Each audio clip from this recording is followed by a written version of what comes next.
Good morning students. आज हम class 12th का चैप्टर 13 करेंगे, Mahatma Gandhi and the national movement. सबसे पहले इसमें थोड़ा सा इंट्रोडक्शन देके बताया गया है कि जब भी हम किसी भी देश की बात करते हैं, किसी भी देश के निर्माण की बात करते हैं, तो उसमें हर देश में ऑलमोस्ट किसी न किसी पर्सनैलिटी का नाम सबसे पहले उभर के आता है जब राष्ट्र निर्माण की जो प्रोसेस है उसका जिक्र आता है। इटली में जो है ऐसे ही एक महान जो है इंसान थे, इनका नाम था गैसिपी गैरिबाल्डी। इटली का जब यूनिफिकेशन हो रहा था और इन्होंने जो सदर्न इटली थे उसके काफ़ी पार्ट्स कॉन्कर कर लिए थे, चाहते तो वहाँ का रूलर भी बन सकते थे, बहुत पॉपुलर थे, पर इन्होंने देश हित में जो है उन एरियाज़ को सरेंडर कर दिया ताकि इटली को जो है यूनिफाई किया जा सके। जब हम अमेरिका का जिक्र करते हैं तो अमेरिका में जिक्र आता है जॉर्ज वाशिंगटन का। राष्ट्र निर्माण की जो प्रोसेस थी, ये फर्स्ट प्रेसिडेंट भी थे अमेरिका के, और ये जो उनकी फोर्सेस थी जो लड़ रही थी फ्रीडम के लिए ब्रिटिशर्स के साथ, ये उनके कमांडर भी थे। जब वियतनाम की फ्रीडम का जिक्र करते हैं तो उसमें हो चिन मिन का नाम आता है। आपने 10th स्टैंडर्ड में पढ़ा होगा, हो चिन मिन ट्रेल भी था और इन्होंने इतना हार्ड वर्क किया था वियतनाम की फ्रीडम के लिए।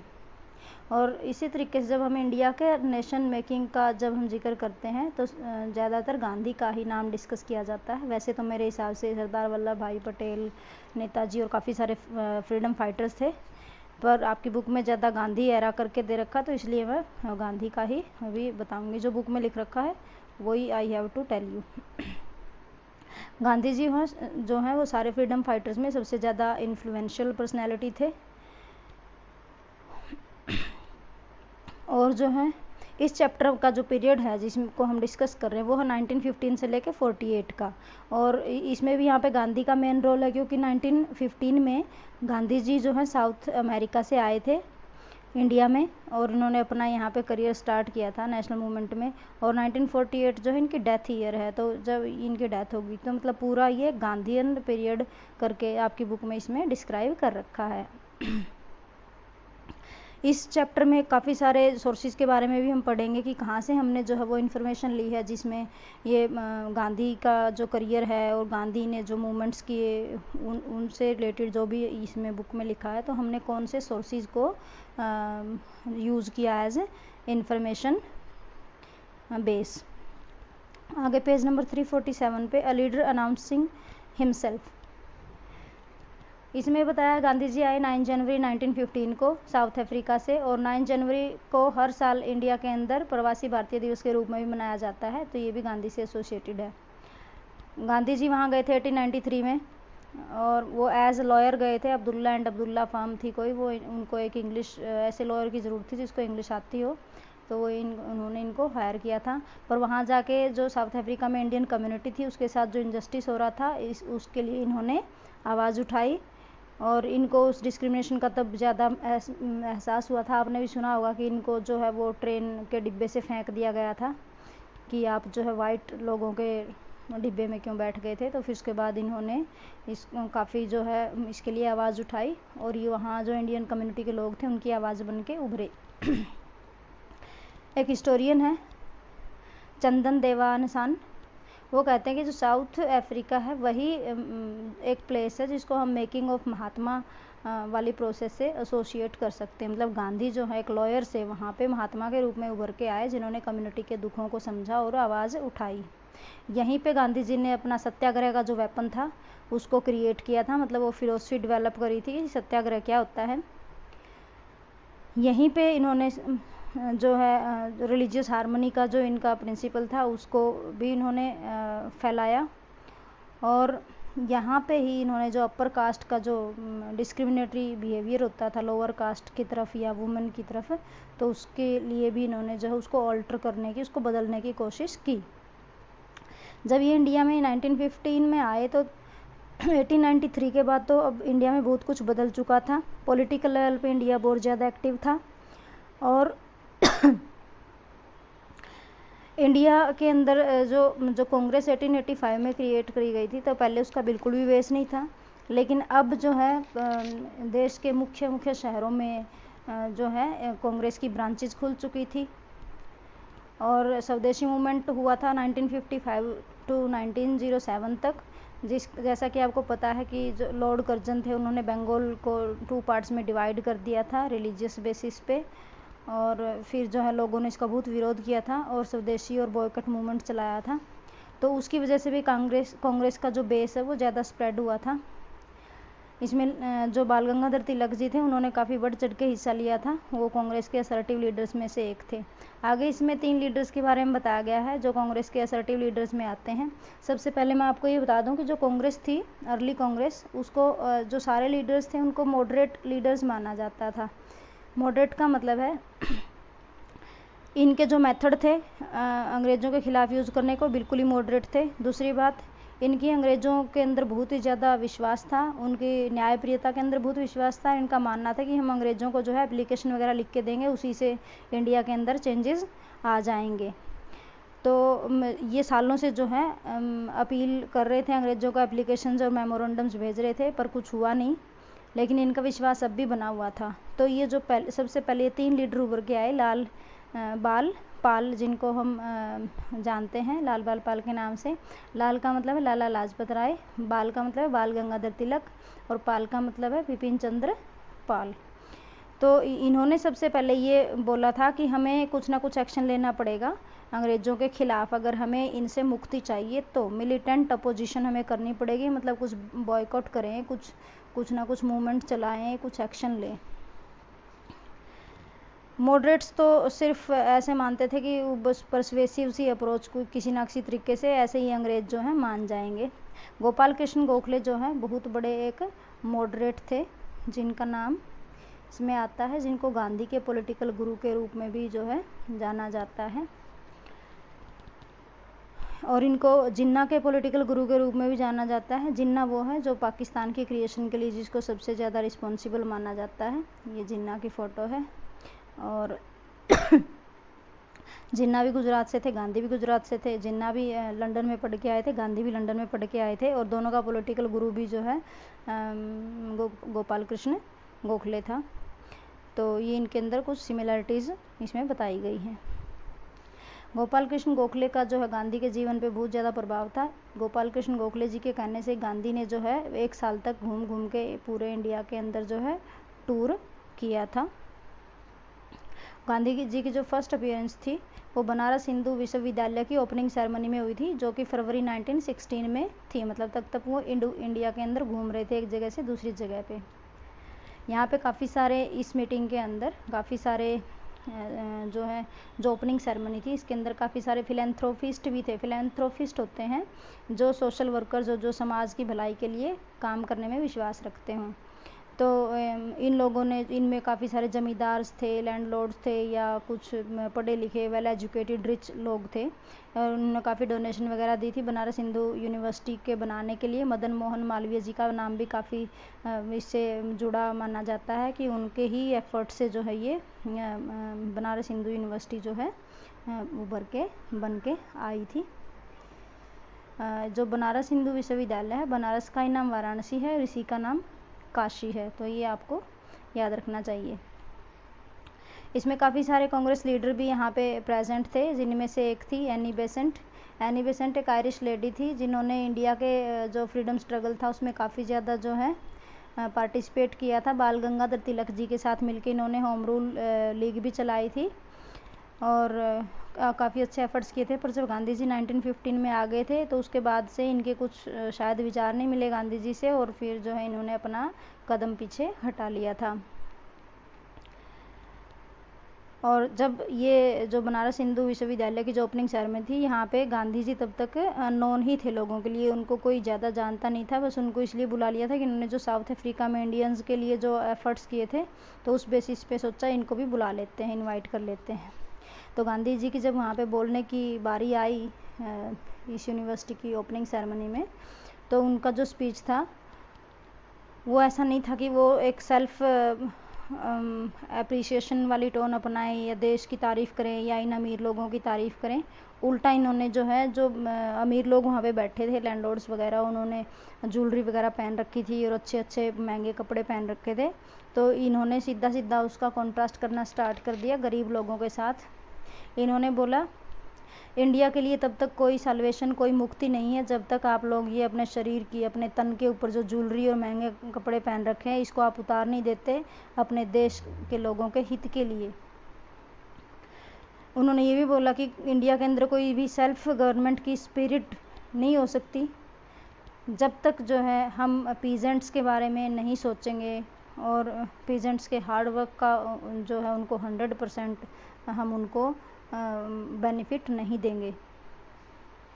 ये उन्होंने इसलिए बोला क्योंकि ज़मींदार जो होते थे वो ज़्यादातर वो एक्सप्लॉइट करते थे, वो ज़्यादा से ज़्यादा टैक्स उनसे लेते थे और फिर उस ब्रिटिशर्स को जमा करा देते थे, तो कुछ हिस्सा अपने पास भी रखते थे। तो इस वजह से इन्होंने जो है ये वाली बात बोली। इन्होंने बोला कि भारत की मुक्ति सिर्फ फार्मर्स के थ्रू ही आ सकती है, ना कि किसी लॉयर्स, डॉक्टर्स और लैंडलॉर्ड्स जैसे अमीर लोगों के थ्रू भारत की मुक्ति हो सकती है। मुक्ति मतलब भारत का कल्याण।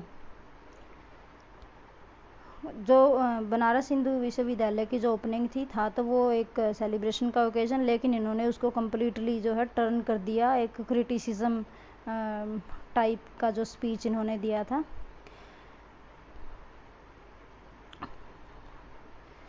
जो बनारस हिंदू विश्वविद्यालय था इसको एक नेशनलिस्ट यूनिवर्सिटी के रूप में ये उभर के आया था कि नेशनलिस्ट जो लोग थे, लीडर्स थे, उन्होंने काफ़ी एफर्ट्स की थी इसको लेके आने के लिए, लेकिन गांधी की टोन जो है कम्प्लीटली डिफरेंट थी। उन्होंने सीधा सीधा बोला कि इतने सारे अमीर लोग यहाँ पे प्रेजेंट हैं, इनमें से एक भी ऐसा इंसान नहीं है जो लेबरर हो, जो पीजेंट हो, जो देश की आत्मा है।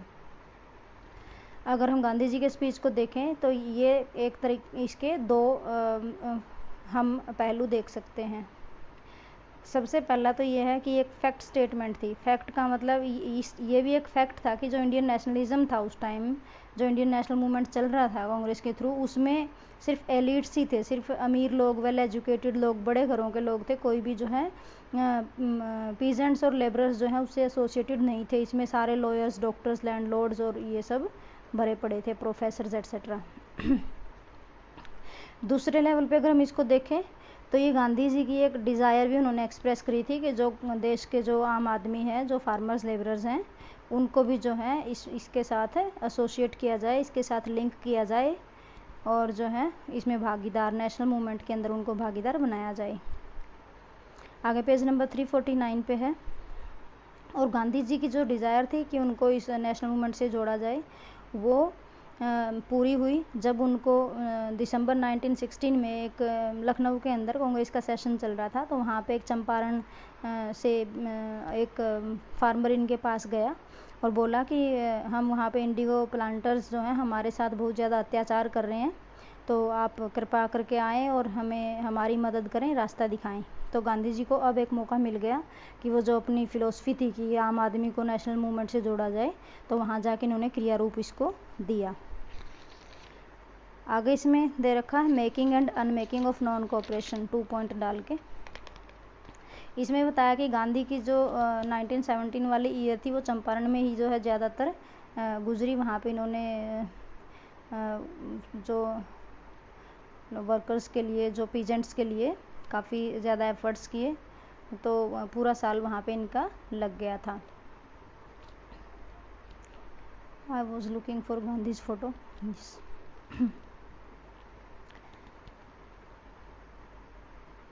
अब गांधी जी वहाँ पे क्या कर रहे थे, पीजेंट्स की जो है जो सिक्योरिटी ऑफ टेन्योर थी उसके लिए काम कर रहे थे और उनको फ्रीडम दिलवाना चाहते थे कि जो क्रॉप्स वो उगाना चाहते हैं वो उगाएं। इससे पहले मैं आपको ये बता दूं प्रॉब्लम क्या थी। ब्रिटिशर्स जो हैं, जो इंडिगो प्लांटर्स थे, वो मेनली ब्रिटिशर्स ही होते थे और वो यहाँ पे लोगों को फोर्स कर रहे थे कि एक 3 कठिया प्रणाली सिस्टम वहाँ पे स्टार्ट किया था। उसके तहत एक अपनी जो ज़मीन थी टोटल, उसके एक पर्टिकुलर हिस्से पे उनको इंडिगो ही उगाना पड़ेगा, तो उनको अपनी जो ज़रूरत की क्रॉप्स थी वो उसके उगाने के लिए ज़मीन कम बचती थी। तो गांधी जी ने वहाँ पे ये भी एफर्ट्स किए कि वो सिस्टम ख़त्म किया जाए और लोगों को अपनी मनपसंद की जो क्रॉप्स हैं उसको उगाने के लिए जो है ज़मीन अवेलेबल हो, उनको परमिशन मिले। 1918 में जो है अहमदाबाद में भी एक डिस्प्यूट हो गया था। वहाँ पे टेक्सटाइल मिल वर्कर्स थे, वो भी बेटर वर्किंग कंडीशंस की डिमांड कर रहे थे, तो वहाँ पे भी गांधी जी गए थे और उनके राइट्स के लिए भी इन्होंने जो है एफर्ट्स किए थे। और उसके वैसे मैं तुम्हें थोड़ा सा बता दूं कि वहाँ बेसिकली क्या थी। जो वर्कर्स थे वो बोनस वगैरह की डिमांड कर रहे थे और बेटर वर्किंग कंडीशंस की, लेकिन जो फैक्ट्री वर्कर्स थे उनकी सुन नहीं रहे थे। तो गांधी ने जाके वहाँ पे आमरण अनशन स्टार्ट किया और मिल वर्कर्स को भी बोला कि आप लोग भी इधर अनशन पे बैठो। फिर इन्होंने जाके मिल वर्कर्स की जो बातें थी, जो उनकी डिमांड थी, उनकी कंडीशन थी, वो जाके फैक्ट्री ओनर्स को बताई। और फिर इनके एफर्ट्स की वजह से ही जो है फिर फैक्ट्री ओनर्स ने ये केस एक ट्राइब्यूनल को सौंपा। फिर लास्ट में डिसीजन लिया गया कि इनको थोड़ा बहुत बोनस वगैरह दे देते हैं, बेटर कंडीशन। मतलब इसमें गांधी जी की एक तरीके से जीत हुई थी। जो अहमदाबाद मिल वाला जो इंसिडेंट था। फिर इसमें आगे बता रखा कि फिर खेदा में जो है एक पीजेंट का ही इशू था टैक्स रिमिशन के लिए। उनकी क्रॉप्स जो है जैसे डिस्ट्रॉय हो गई थी, तो अब उनके पास टैक्स देने के लिए पैसे नहीं थे। तो गांधी ने वहाँ जाके भी मूवमेंट किया और किसानों की मदद की। इन तीनों के बाद जो गांधी की एक इमेज क्रिएट हो गई थी कि वो एक ऐसा नेशनलिस्ट लीडर है जिसके दिल में किसानों के लिए बहुत ज़्यादा दया और सहानुभूति भरी हुई है। लेकिन ये जो स्ट्रगल्स थे ये लोकलाइज्ड थे, ये लोकल स्ट्रगल थे। इसको हम नेशनल लेवल पे नहीं लेके आ सकते कि गांधी जी एक नेशनल लीडर के रूप में उभर के आए। फिर 1919 में गांधी जी को एक इशू मिल गया। अब यहाँ से वो अपना जो है एक नेशनल इमेज बना सकते थे और ये इशू भी थोड़ा बड़ा था। जब वर्ल्ड वॉर 1 हुआ तब वर्ल्ड वॉर 1 हुआ था 1914 से लेके 18 तक। तब during this world war censorship इन्होंने लगा दी थी ब्रिटिशर्स ने प्रेस के ऊपर। सेंसरशिप का मतलब होता है कि आप जो है कुछ भी चीज़ जो है गवर्नमेंट की पॉलिसीज़ के खिलाफ पब्लिश नहीं कर सकते। और डिटेंशन विदाउट ट्रायल, कि बिना किसी का केस कोर्ट में ले जाए किसी को भी आप कैदी बना सकते हो और 2-3 साल की सज़ा वगैरह दे सकते हो। तो फिर जब वर्ल्ड वॉर ख़त्म हो गया उसके बाद ये सर सिडनी रोलेट थे, उनकी अध्यक्षता में इन्होंने एक कमेटी बिठाई थी सर्वे करने के लिए। तो फिर उसकी उन्होंने रिकमेंडेशंस दी थी और रोलेट एक्ट पास किया गया था। रोलेट एक्ट जो है उसको ब्लैक लॉ भी बोलते हैं और उसमें जो है काफ़ी सारे ऐसे पॉइंट्स थे जो कि इंडियंस के अगेंस्ट थे। वो किसी को भी विदाउट ट्रायल जेल में डाल सकते थे और काफ़ी सारी उनकी जो फ्रीडम थी इंडियंस की उसमें कर्व कर दिया गया था। तो आपकी बुक में तो ये लिख रखा कि गांधी ने जो है उसके बाद एक नेशन वाइड जो है कैंपेन स्टार्ट किया। लेकिन जो जितना मैंने पढ़ा है मैं आपको बता दूं कि यहाँ पे इसका सबसे ज़्यादा विरोध जो है पंजाब में किया गया था, क्योंकि पंजाब के ही जो जवान थे फर्स्ट वर्ल्ड वॉर में एज सोल्जर्स बहुत ज़्यादा भर्ती हुए थे। गांधी ने जगह जगह घूम घूम के लोगों को मोटिवेट किया था कि ब्रिटिशर्स का साथ दो, इस युद्ध में लड़ो, इनको जिता के आओ, फिर ये हमें कुछ ना कुछ इनाम में फ्रीडम देंगे। फ्रीडम तो दी नहीं, रोलेट एक्ट पास कर दिया अंग्रेज़ों ने और गांधी को केसर हिंद का टाइटल दे दिया कि आपने हमारी जो है बहुत ज़्यादा मदद करी है। तो पंजाब में इसका विरोध हो रहा था। यहाँ पे 2 लीडर थे, डॉक्टर सत्यपाल एंड किचलू। इन्होंने जो है काफ़ी यहाँ पे एफर्ट किए थे। मतलब जो मूवमेंट यहाँ पे चल रहा था उसको लीड इन्होंने ही किया था, doctor Satyapal and doctor Kitchlew ने ही, जिनकी फ़ोटो वैसे मैं ढूंढ रही थी, मिली नहीं, वैसे मैंने डाउनलोड तो की थी। तो ये जो डॉक्टर सत्यपाल और किचलू थे ये एक इन्होंने डिक्लेयर किया कि पूरा सिटी को जो है हम आज बंद कर देते हैं और सड़कों के ऊपर हम रैली निकालेंगे पीसफुली और हम अपना प्रोटेस्ट जो है दर्ज कराएंगे कि हम हैप्पी नहीं है। सारी दुकानें वगैरह बंद कर देंगे, स्कूल्स वगैरह बंद कर देंगे आज, तो आज सिटी में कुछ नहीं होगा। तो जब वो जा रहे थे सड़क के ऊपर अपनी रैली लेते हुए तो ब्रिटिशर्स ने डॉक्टर सत्यपाल और किचलू को जो है अरेस्ट कर लिया। गांधी को जब पता चला ये सब इवेंट्स यहाँ पे हो रहे हैं, तो जब वो इधर आ रहे थे तो गांधी को उन्होंने रास्ते में ब्रिटिशर्स ने रोक दिया, पंजाब में आने नहीं दिया। फिर अब ये लोकल लीडर जो थे doctor Satyapal and doctor Kitchlew, इन दोनों को जो है उन्होंने जेल में डाल दिया तो बहुत ही ज़्यादा सिचुएशन टेंस हो गई। अब यहाँ के जो लोग थे उनको लगा कि चलो जलियांवाला बाग एक ओपन एरिया है, वहाँ बैठ के हम लोग डिस्कस करते हैं कि कैसे जो है हमारे लीडर्स को हम छुड़ा सकते हैं। तो 13 अप्रैल वाले दिन ये सारे लोग जलियांवाला बाग में बैठे हुए थे, डिस्कस कर रहे थे। तभी जनरल डायर आया और उन्होंने आके जो है अपने साथ जो ट्रूप्स थे, जो सोल्जर्स थे, उनको ऑर्डर दिया कि एक ही एग्जिट था, उसके ऊपर वो खड़े हो गए। बोले कि तब तक गोलियां चलाते रहो, तब तक बंदूक चलाते रहो, शूट करते रहो जब तक तुम्हारी गोलियां ख़त्म नहीं हो जाती। तो इसमें काफ़ी सारे लोग मारे गए थे। आपकी बुक में तो सिर्फ लिख रखा कि 400 पीपल वर किल्ड, तो आपको तो बुक के हिसाब से चलना पड़ेगा, लेकिन संख्या वास्तव में बहुत ज़्यादा थी। अब रोलेट सत्याग्रह के बाद आपकी बुक में लिख रखा कि गांधी की इमेज जो है ट्रूली नेशनलिस्ट लीडर के रूप में उभर के आई है। मुझे नहीं पता वो कैसे उभर के आई, क्योंकि लीडर तो डॉक्टर सत्यपाल और किचलू थे, और इनके नाम से यहाँ पे पंजाब में काफ़ी स्कूल्स और इंस्टीट्यूशंस भी खुले हुए हैं। वहाँ पे बहुत ज़्यादा इनकी जो है मान्यता है। काफ़ी एफर्ट इन्होंने इंडिया की फ्रीडम के लिए किए थे। यहाँ से इनक्रेजमेंट मिली गांधी को, फिर उन्होंने नॉन कोऑपरेशन स्टार्ट किया। नॉन कोऑपरेशन मूवमेंट में इन्होंने लोगों को बोला कि स्कूल्स बच्चों को स्कूल नहीं भेजना, कॉलेजेस को भी बॉयकॉट करो, लॉ कोर्ट्स में भी जो है उनको भी छोड़ दो, वकील वगैरह प्रैक्टिस करना छोड़ दो, और लोग जो है टैक्सेस को पे नहीं करेंगे। मतलब हम गवर्नमेंट के साथ कोऑपरेट नहीं करेंगे, जो भी गवर्नमेंट चीज़ें हैं हम उनको यूज़ नहीं करेंगे,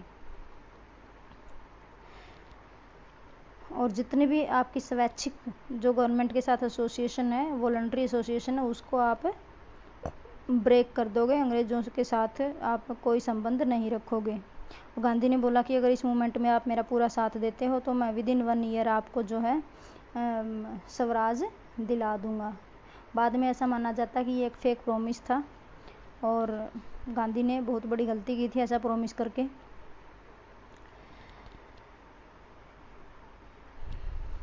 फिर गांधी ने जो है इसी का बेस जो है अपने मूवमेंट का बेस ज़्यादा बढ़ाने के लिए खिलाफत मूवमेंट से हाथ मिला लिया था। खिलाफत मूवमेंट जो है मुस्लिम्स का मूवमेंट था, इंडिया के अंदर स्टार्ट किया गया था कैलिफेट को रिस्टोर करने के लिए। कैलिफेट का मतलब है अंग्रेज़ों ये जो मुस्लिम है वो खलीफा को अपना हेड मानते हैं, रिलीजियस हेड, और उस टाइम जो टर्की का रूलर था उसको ये खलीफा के रूप में रिस्पेक्ट करते थे। और जो फर्स्ट वर्ल्ड वॉर हुआ था, फर्स्ट वर्ल्ड वॉर के बाद जो है ड्यूरिंग फर्स्ट वर्ल्ड वॉर जो टर्की था वो जर्मनी की साइड से लड़ रहा था, तो फर्स्ट वर्ल्ड वॉर में जर्मनी की हार हो गई थी। जर्मनी के ऊपर भी काफ़ी ट्रीटी जो है वो इम्पोज करी गई थी, जो कि बहुत ही हार्श थी। ऐसे टर्की के ऊपर भी एक हार्श ट्रीटी इम्पोज करी गई थी, जिसमें उसके काफ़ी सारी टेरिटरीज जो हैं टर्की से ले ली गई थी और वो किसी और पावर्स को दे दी गई थी, ट्रीटी के हिसाब से डिस्ट्रीब्यूट कर दी गई थी। तो इस और जो कैलिफ था उनके साथ भी हार्श ट्रीटमेंट हुआ था।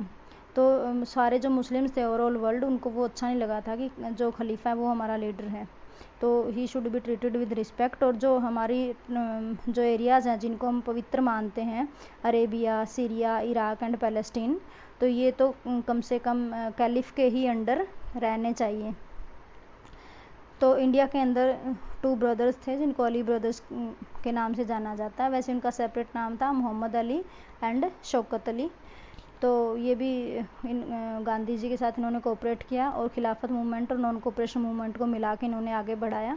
तो ऐसा माना जाता कि ये जब इन दोनों मिल गए थे और जो नॉन कोऑपरेशन में हिंदू मुस्लिम यूनिटी जो है एक बहुत ही अच्छी जो है पीक पे पहुंच गई थी। आगे 2.1 करके इन्होंने डाल रखा knitting the popular movement. Gandhi को ऐसे लगा था कि इनके साथ अगर हम खिलाफत मूवमेंट के साथ हाथ मिला लेते हैं तो ये एक बहुत अच्छी अपॉर्चुनिटी होगी हिंदू और मुस्लिम को यूनाइट करने की,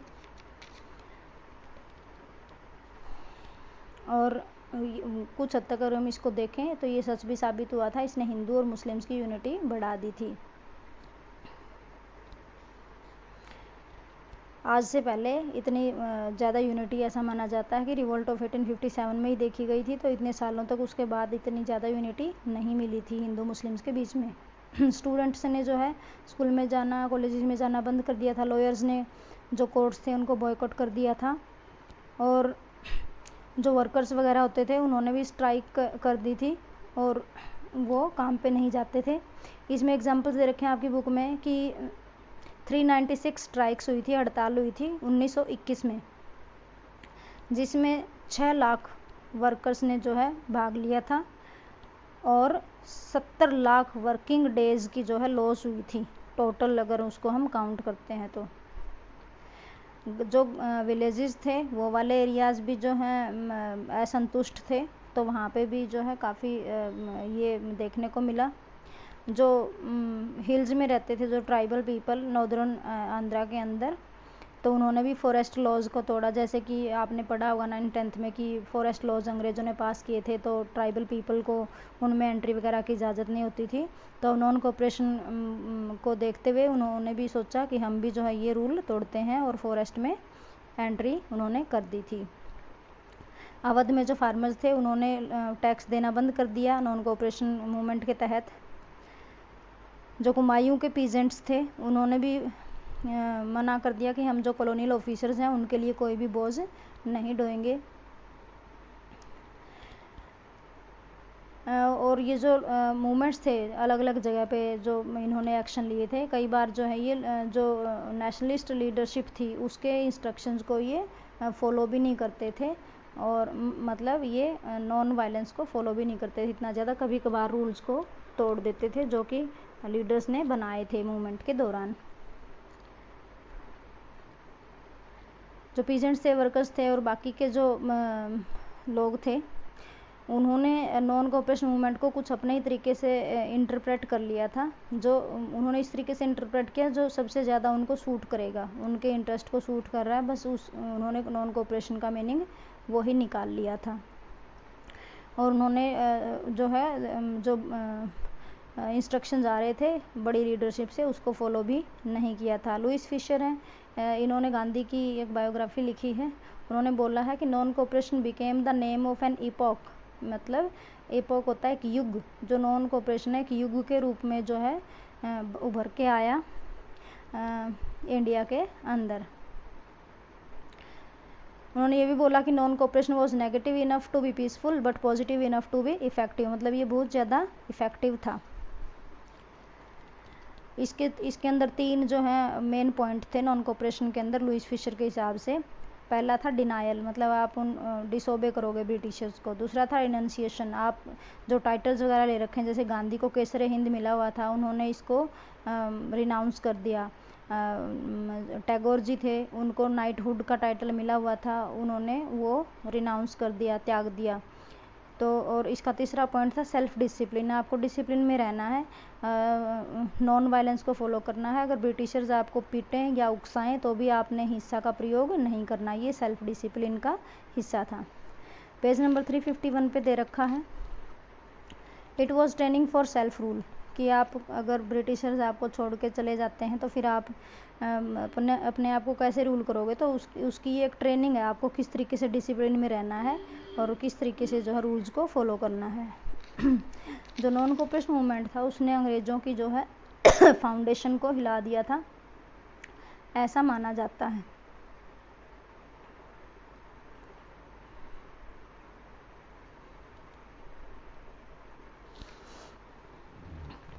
फिर 1922 में चोरा चोरी नाम की जगह पे एक इंसिडेंट हुआ, वॉयलेंट इंसिडेंट। उसके बाद गांधी ने अचानक से अनाउंस कर दिया कि ये जो मूवमेंट है इसको यहीं पे स्टॉप कर दिया जाता है। वो मूवमेंट क्या इंसिडेंट हुआ था, वहाँ पे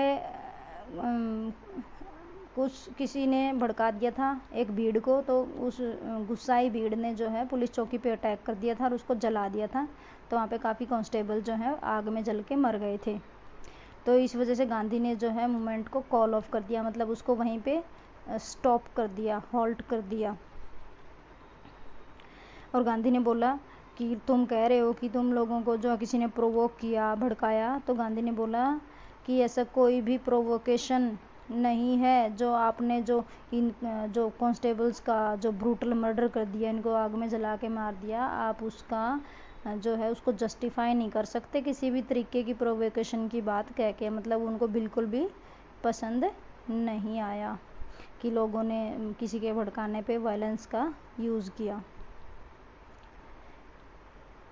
इस मूवमेंट के दौरान थाउजेंड्स ऑफ इंडियंस जो हैं वो जेल में डाल दिए गए थे। अब जैसे ही गांधी ने ये मूवमेंट को हॉल्ट किया, स्टॉप किया, तो अचानक से लोग जो हैं गांधी के अगेंस्ट हो गए, उनको कोसने लग गए। अंग्रेज़ों ने मौके का फ़ायदा उठाया और गांधी को अरेस्ट करके जेल में डाल दिया मार्च 1922 में। और गांधी के ऊपर आरोप लगाया सेडिशन का। सेडिशन होता है कि आपने ऐसे शब्दों का इस्तेमाल किया जिससे लोग जो हैं गवर्नमेंट के खिलाफ भड़क गए। फिर गांधी के ऊपर केस चलाया गया। ये ब्रूम्सफील्ड था, एक जज था जो गांधी से बहुत ज़्यादा इम्प्रेस था वैसे तो, लेकिन जज था तो उनको अपनी जजमेंट तो देनी पड़ेगी, चाहे वो गांधी के खिलाफ ही बेशक हो। तो इन्होंने जो है बोला, जब अनाउंसमेंट कर रहे थे वो कि गांधी को क्या सज़ा मिलने, उससे पहले बोला, जो कि बिल्कुल ही रिमार्केबल स्पीच है। बोला कि आप तो एक डिफरेंट कैटेगरी के पर्सन हो, आज तक मैंने इस कैटेगरी के किसी भी इंसान का केस जो है नहीं सुना और उसको सज़ा भी नहीं सुनाई थी। आप इस टाइप के हो कि बहुत बड़े आप देशभक्त हो और आप जो है मिलियंस ऑफ पीपल की नज़रों में एक नेशनलिस्ट लीडर हो। कुछ लोग ऐसे भी हैं इंडियन फ्रीडम फाइटर्स में से जो आपके विचारों से सहमत नहीं है, फिर भी वो आपको रिस्पेक्ट देते हैं आपके ऊंचे विचारों के लिए और आपकी सेंट्रलीनेस के लिए। लेकिन क्योंकि आपने जो है कानून तोड़ा है तो इसलिए आपको सज़ा तो मुझे सुनानी पड़ेगी। और गांधी को उन्होंने 6 साल की सज़ा सुनाई और लास्ट में उन्होंने बोला ब्रूम्सफील्ड ने कि अगर आपकी ये सज़ा कम हो जाती भविष्य में, सबसे ज़्यादा खुशी मुझे ही होगी। और ये बात सच हुई, गांधी को 2 साल बाद ही छोड़ दिया गया था। इंडियन नेशनल मूवमेंट को जब पढ़ोगे तो ज़्यादातर ऐसा होता था, गांधी को जेल में डाल देते थे, सज़ा पूरी होने से पहले ही छोड़ देते थे, क्योंकि गांधी कुछ ना कुछ ऐसा कर देते थे कि मैंने फास्ट बाहर कुछ गड़बड़ हो गई जो मुझे पसंद नहीं है, नॉन वायलेंस तुम लोगों ने यूज़ नहीं किया। फिर ये फास्ट वगैरह स्टार्ट कर देते थे जेल में, तो अंग्रेज जो इनको डर के मारे निकाल देते थे कि सूखी सी हड्डी हैं ये, इनकी डेथ हो गई तो इतने पॉपुलर हैं लोग तो हमें छोड़ेंगे नहीं। तो जब भी इनको सज़ा हुई ना, मोस्टली ये उसको पूरा करने से पहले ही जेल से निकल के आ जाते थे। 2.2 करके दे रखा है पीपल्स लीडर। अब इसमें दे रखा कि 1922 आते आते गांधी ने जो है इंडियन जो नेशनल मूवमेंट था उसको ट्रांसफॉर्म कर दिया था कम्प्लीटली। वैसे इससे पहले मैं आपको बता दूं, लोग ये भी डिस्कस करते हैं जैसे कि क्या कारण था कि जो नॉन कोऑपरेशन मूवमेंट था वो एक फेल्योर था। तो उसमें काफ़ी सारे रीज़न डिस्कस किए जाते हैं। एक तो ये भी गांधी ने तो ये 1 साल के अंदर स्वराज देने की जो फिलोसफी बताई थी, फिर लोगों ने जो है इतना ज़्यादा वो 1 साल तक मरते कटते रहे, फिर भी कुछ भी नहीं मिला, तो लोगों का फिर 1 साल के बाद जोश भी कम हो गया था। ऐसा ही माना जाता है गांधी ने जो अनटाइमली इसको स्टॉप कर दिया उसकी वजह से भी ये एक फेलियर रहा, क्योंकि अगर इसको थोड़ा और आगे चलाते थे उस टाइम लोगों के इमोशंस पीक पे थे, क्या पता ब्रिटिशर्स हमें छोड़ के चले जाते। इसमें आगे बताया गया है कि गांधी जी ने जो है जो प्रॉमिस किया था, जो बनारस हिंदू यूनिवर्सिटी के इनॉग्रेशन के टाइम कि मैं आम लोगों को इसके साथ जोड़ना चाहता हूँ, पीजेंट्स को, फार्मर्स को, तो वो अब जो है इन्होंने बिल्कुल फुलफिल उस ड्रीम को कर दिया था। अब जो इंडियन नेशनल मूवमेंट था वो एक मूवमेंट था पीजेंट्स का, वर्कर्स का, आर्टिसंस का, उसमें सब तरह के लोग जुड़े हुए थे। अब ये लिमिटेड नहीं था इंटेलेक्चुअल्स तक, अमीर लोगों तक। और इनमें से बहुत सारे लोग तो गांधी जी को महात्मा कह के रिस्पेक्ट देते थे और वो इस बात को बहुत ज़्यादा पसंद करते थे कि गांधी जो है उनके जैसे कपड़े पहनते थे, जैसे कि धोती कुर्ता। जैसे कि आपने गांधी की, ये तो गांधी जी जो लंदन में जब थे तो तब की है ये इमेज, ये पैंट कोट वगैरह पहनते थे। और इन्होंने अपनी बायोग्राफी में लिखा कि इनको बिल्कुल ही वहम हो गया था फैशन का, तो उसमें इन्होंने बड़े फ़नी तरीके से डिस्क्राइब कर रखा कि दिन में कितने घंटे जो है ये अपने आप को डेकोरेट करने में लगाते थे। पर जब इंडियन नेशनल मूवमेंट स्टार्ट हुआ तो इन्होंने जो है आम आदमी के जैसे कपड़े ये यूज़ करते थे, मोस्टली एक धोती पहनते थे, आप इमेज में देख सकते हो। तो वो लोगों को बहुत अच्छा लगता था कि हमारे जैसे कपड़े पहनते हैं और आम आदमी की भाषा बोलते हैं। जो बाकी के लीडर थे कांग्रेस के, वो पैंट कोट पहनते थे और दूर खड़े होकर भाषण देते थे और इंग्लिश में बोलते थे, इंग्लिश यूज़ करते थे कम्युनिकेशन के लिए। तो वो लोगों के साथ वो उतना रैपो जो है एक क्रिएट नहीं कर पाए थे। लेकिन गांधी उनके साथ एम्पैथाइज करते थे। एम्पैथाइज का मतलब होता है कि आप कंप्लीटली खुद को दूसरे की जगह देखते हो, उसको एम्पैथी बोलते हैं। और गांधी को ऐसा लगता था ये मैं ही हूँ, मैं ये ही हूँ, मतलब वो उनके साथ आइडेंटिफाई करते थे खुद को, पीजेंट्स और वर्कर्स के साथ। दूसरे लीडर्स ऐसा नहीं करते थे, पैंट कोट पहनते थे, दूर खड़े होकर ऊंची आवाज़ में भाषण जो है वो लोग देते थे। गांधी की जो है अपने दिन का कुछ हिस्सा चरखा चला के सूत कातने में बिताते थे। ये भी लोगों को जो है बहुत ज़्यादा पसंद था। और उन्होंने बाकी के नेशनलिस्ट लीडर को भी इनकरेज किया कि आप भी चरखा यूज़ करो और खादी के कपड़े पहनना स्टार्ट करो। गांधी जी ने जो स्पिनिंग का काम किया उसकी वजह से एक कास्ट की जो बाउंड्रीज थी वो भी टूटी, क्योंकि इंडिया के अंदर वीवर्स का काम माना जाता ना, कास्ट के हिसाब से वीव करना, कपड़े बनाना। तो गांधी खुद कर रहे हैं जो अपर कास्ट के हैं, तो और बाकी के लीडर भी कर रहे हैं। इस तरीके से कास्ट सिस्टम का जो बैरियर था वो भी थोड़ा सा कमज़ोर हुआ इस एक्टिविटी की वजह से।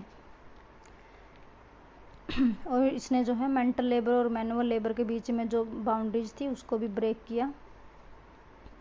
एक हिस्टोरियन थे शाहिद अमीन, वो गांधी की इमेज के बारे में बात करते हैं और वो इमेज इन्होंने क्रिएट करी है। जितने भी रिपोर्ट्स थी उस टाइम की और जो रूमर्स थी लोकल प्रेस में, न्यूज़पेपर्स वगैरह में गांधी जी के बारे में आती थी, उसको यूज़ करते हुए उन्होंने गांधी जी की इमेज को जो है क्रिएट किया और वहाँ यहाँ पे उसको डिस्क्राइब किया है।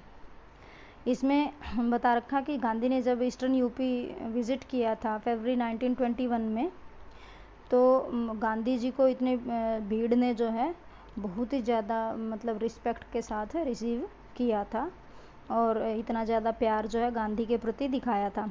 आगे सोर्स 1 है, पेज 352 पे चरखा टाइटल डाल के। तो इसमें बता रखा है कि गांधी जो है मॉडर्न एज के बिल्कुल क्रिटिकल थे, उनको क्रिटिसाइज़ करते थे और ऐसा मानते थे कि मॉडर्न एज में मशीनों ने जो है आदमी को अपना दास बना लिया है और इनके लिए चरखा जो है सिंबल था ह्यूमन सोसाइटी का, और जो कि जो मशीनी युग था उसको ब्रेक करेगा। चरखे की मदद से जो है जो गरीब लोग हैं वो सेल्फ रिलायंट बन सकते हैं, क्योंकि वीव करेंगे, कपड़ा बुनाएंगे, बेचेंगे तो उनको पैसे मिलेंगे। गांधी जो है जो लेबर सेविंग मशीनरी थी उसका जो क्रेज़ बढ़ता जा रहा था उसके अगेंस्ट थे गांधी जी। और गांधी जी का मानना था कि इस मशीनरी की वजह से थाउजेंड्स ऑफ जो वर्कर्स थे वो बेचारे भूख के मारे तड़प रहे हैं, क्योंकि वो वर्कलेस हो गए हैं। तो गांधी जी ये कहते थे कि I want to save labour and time not for fraction of mankind but for all, कि मशीन तो सिर्फ एक परसेंटेज के लिए, जो जैसे जो अमीर होते हैं, जो फैक्ट्री ओनर्स हैं, उन्हीं के लिए टाइम बचाते हैं ना, लेकिन मेरे को तो ऐसा सिस्टम चाहिए जिसमें टाइम सबके लिए बचे, गरीबों के लिए भी बचे, मेरे को वेल्थ चाहिए सबके लिए, यही गांधी का मानना था। और ये भी मानते थे कि जो खद्दर है, जो खादी है,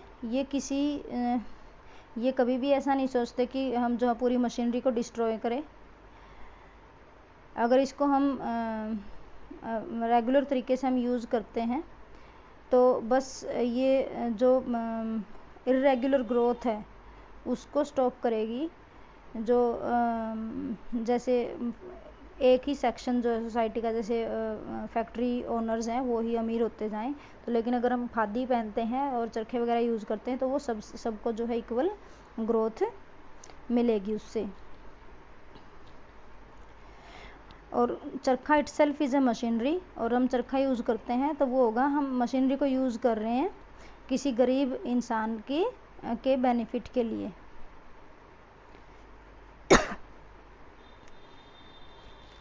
आगे पेज नंबर 350 पे डिस्क्राइब कर रखा है। एक हिंदी न्यूज़पेपर में गोरखपुर के अंदर जो है उन्होंने रिपोर्ट किया था, उसमें गांधी की पॉपुलैरिटी के बारे में भी थोड़ा सा बताया गया है। भाटनी नाम की एक जगह है, वहाँ पे गांधी जी ने लोगों को जो है एड्रेस किया था, स्पीच दिया था। फिर वहाँ से ट्रेन स्टार्ट हो गई, गोरखपुर के लिए रवाना हो गई। फिर ननकार, देवरिया, गौरी बाजार, चौरी चौरा और कौशमी स्टेशंस पे जो है 15 से लेके 20,000 तक लोग जो वहाँ इकट्ठे हो गए थे इनका भाषण सुनने के लिए। गांधी को बहुत अच्छा लगा इतने सारे लोगों को देख के, कोशमी पे, जो कि एक जंगलों के बीच में एक स्टेशन था, और वहाँ पे भी इतने लगभग 10,000 लोग इकट्ठे हो गए थे। तो इनको बड़ा अच्छा लगा कि लोग इतने ज़्यादा एंथुजियास्टिक हैं, इतने इंटरेस्ट दिखा रहे हैं। और कुछ लोग तो गांधी जी के प्रति जो प्यार था उसकी वजह से रो भी रहे थे। और देवरिया में जो है एक आदमी उनको कुछ भेंट देना चाहता था, पर गांधी ने मना कर दिया कि आगे फिर दे देना, गोरखपुर दे देना। लेकिन चौरी चौरा वाली जगह पे एक मारवाड़ी जेंटलमैन थे, उन्होंने गांधी जी को कुछ भेंट दी, और उसके बाद तो ये बंद ही नहीं हुई। एक के बाद एक लोगों ने गांधी जी को कुछ ना कुछ भेंट में देना स्टार्ट कर दिया। एक चादर बिछा दी गई और उस पर सिक्के और करेंसी नोट्स जो हैं बारिश की तरह गिरने स्टार्ट हो गए थे। गोरखपुर के बाहर, गोरखपुर स्टेशन के बाहर गांधी एक ऊंची सी जगह पे खड़े हो गए थे, और वहाँ पे उन्होंने भाषण दिया, और लोगों को उनके अच्छे जो हैं दर्शन हो गए थे, क्योंकि उनको महात्मा मानते थे ना। उनके दर्शन होने मात्र से लोगों को ऐसे लगता था हमारा कल्याण हो जाएगा। जहाँ कहीं भी गांधी जाता, उससे पहले गांधी के बारे में इनके जो अफवाहें हैं वो फैल जाती थी।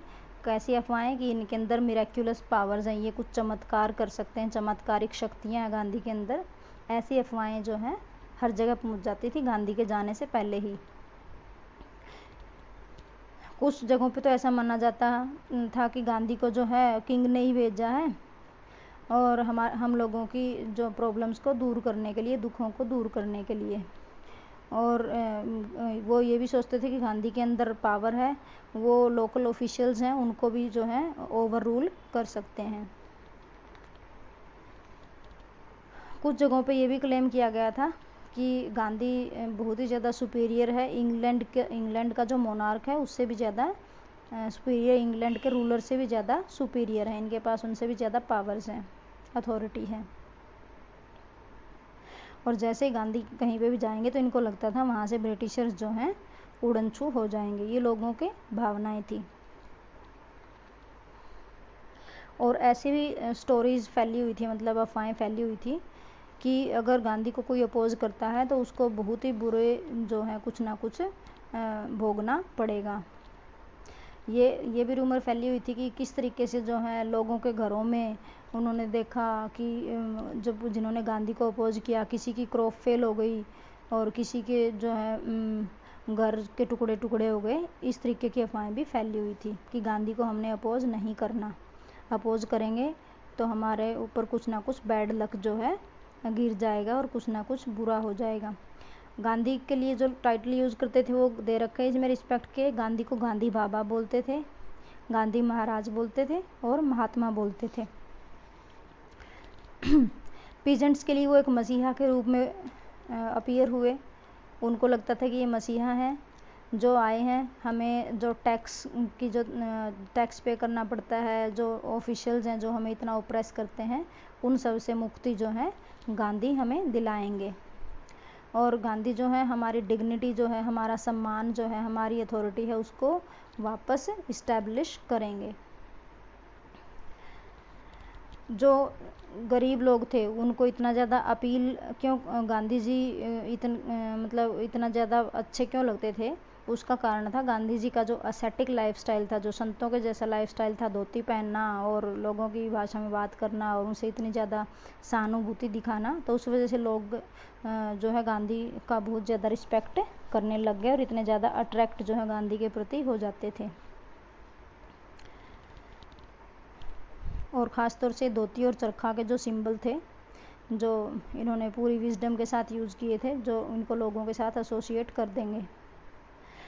गांधी जी वैसे तो मर्चेंट थे बाई कास्ट, और बाई प्रोफेशन वो एक वकील थे, पेशे से वकील थे। लेकिन उनका जो सिंपल लाइफस्टाइल था और जो मैनुअल वर्क के प्रति जो उनका प्रेम था, उसकी वजह से जो है ये अपने आप को पुअर लोगों के साथ इतने ज़्यादा सिंपैथी जो है दर्शा पाते थे।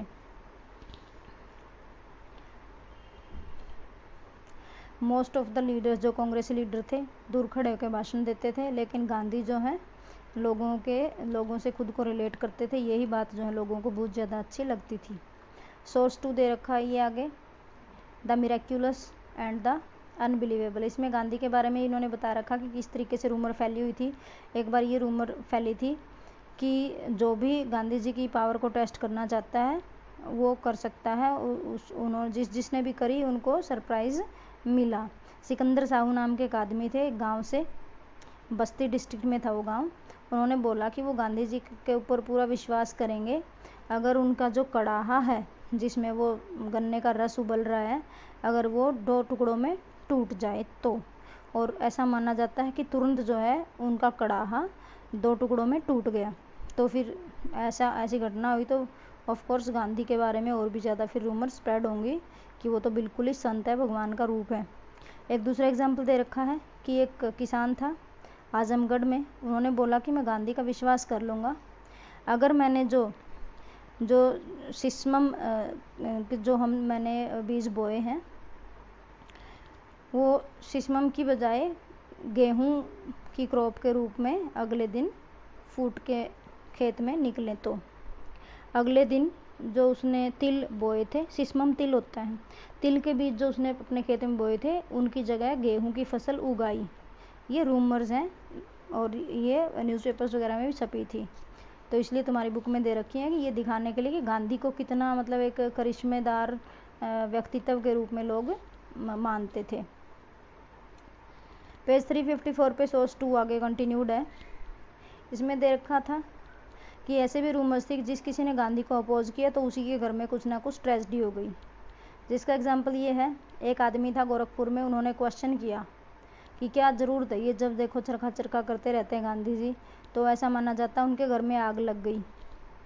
फिर दूसरा एग्जाम्पल दे रखा कि अप्रैल 1921 में 4 लोग थे, जुआ खेल रहे थे। किसी ने उनको बोला कि गांधी तो ऐसे जुआ खेलने के लिए मना करते हैं, तुम क्यों खेल रहे हो।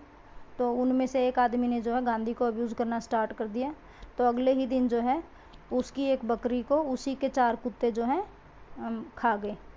तो ये भी एक ट्रेजेडी मानी जाती है। तो क्योंकि उसने गांधी को गालियां दी इस वजह से ऐसा हो गया, ये भी ये रूमर थी और ऐसे रिपोर्ट्स न्यूज़पेपर्स में आती थी।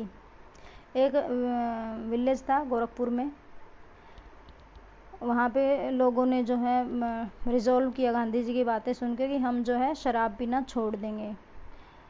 लेकिन उनमें से एक आदमी ऐसा था, उससे कंट्रोल नहीं हुआ, तो उसने अपनी प्रॉमिस जो है तोड़ दी और उसे लगा कि मैं तो जाता हूँ ठेके पे शराब पी के आता हूँ।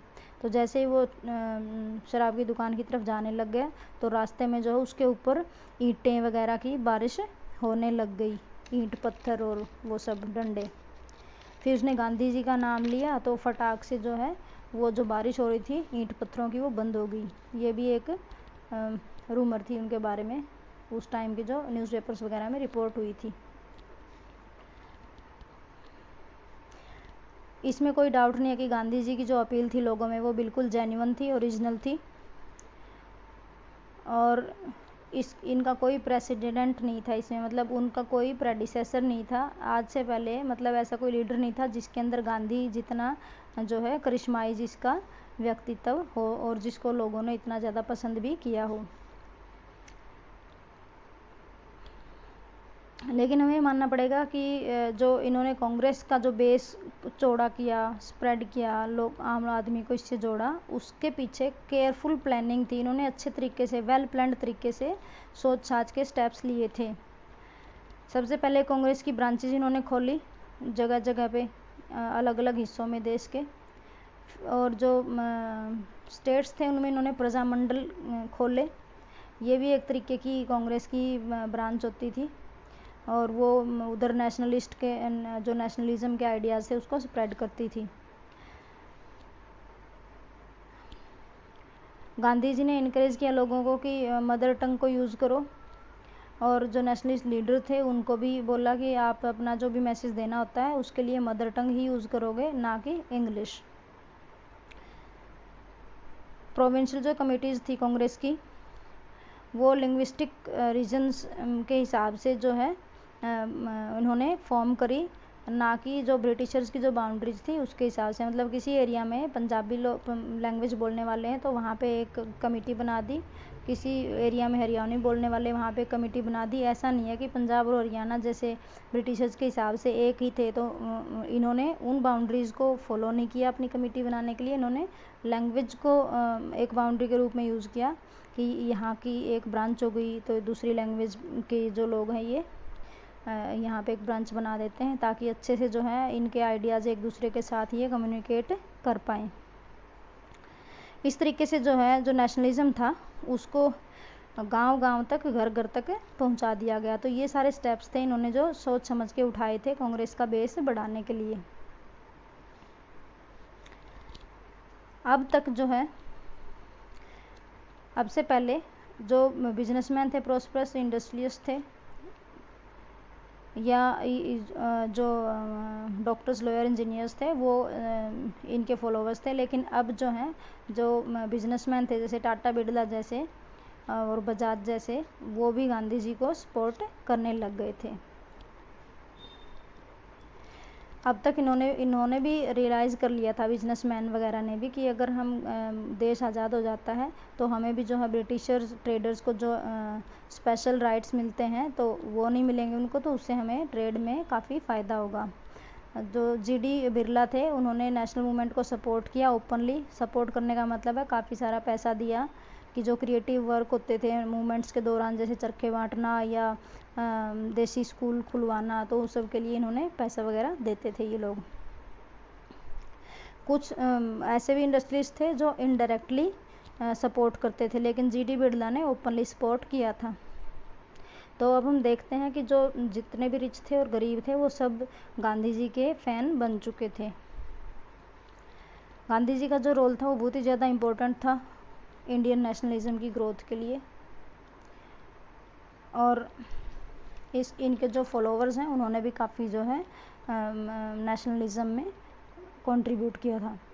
1970 से लेकर 1922 के बीच में जो हाईली टैलेंटेड इंडियंस थे वो गांधी जी के फॉलोवर्स बन गए, जिनमें बड़े बड़े लीडर्स के नाम आते हैं जैसे महादेव देसाई, सरदार पटेल, जे.बी. कृपलानी, सुभाष चंद्र बोस, अब्दुल कलाम आज़ाद, जवाहरलाल नेहरू, सरोजिनी नायडू, गोविंद वल्लभ पंत और सी राजगोपालाचारी। मतलब इतने बड़े बड़े दिग्गज नेता जो हैं इनके फ़ैन थे और वो इनके इंस्ट्रक्शंस को फॉलो करते थे, तो उस वजह से भी काफ़ी ज़्यादा नेशनल मूवमेंट में हेल्प मिली। वो अलग अलग देश के हिस्सों से आते थे, अलग अलग रिलीजन से थे, तो उन्होंने भी बहुत सारे लोगों को इंस्पायर किया कांग्रेस के लिए, कांग्रेस ज्वाइन करने के लिए और कांग्रेस के लिए काम करने के लिए। गांधी को जेल से रिलीज़ कर दिया गया फरवरी 1924 में, और फिर गांधी ने वहाँ से निकल के, जेल से निकल के अपनी अटेंशन जो है फोकस करी जो होमस्पन खादी है उसका प्रमोशन करने में, और जो अनटचेबिलिटी है उसको रिमूव करने में गांधी जी ने ध्यान लगाया। फैक्ट ये था कि जो है उस टाइम अब गांधी को एहसास हो गया था कि जो नॉन कोऑपरेशन मूवमेंट जिस तरीके से फेल हुआ और लोगों का इनसे थोड़ा सा मन हटा, तो इट्स बेटर कोई नया मूवमेंट स्टार्ट करने की बजाय जो है क्रिएटिव काम पे ध्यान दो। तो इसलिए इन्होंने खादी को चूज़ किया और इसीलिए इन्होंने जो है ये अनटचेबिलिटी वगैरह को रिमूव करने की कार्यवाही स्टार्ट कर दी, टाइम को यूटिलाइज करना स्टार्ट कर दिया।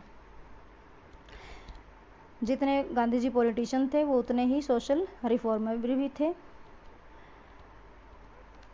और उनका ये मानना था कि अगर इंडियंस को फ्रीडम के योग्य बनना है तो उनको अपनी सोसाइटी के अंदर जितनी भी बुराइयां हैं, चाइल्ड मैरिज जैसी, अनटचेबिलिटी जैसी, वो सब रिमूव करनी पड़ेंगी, और रिलीजियस टॉलरेंस भी उनको लेके आनी पड़ेगी, तभी वो आज़ादी के हकदार बनेंगे असली मायनों में।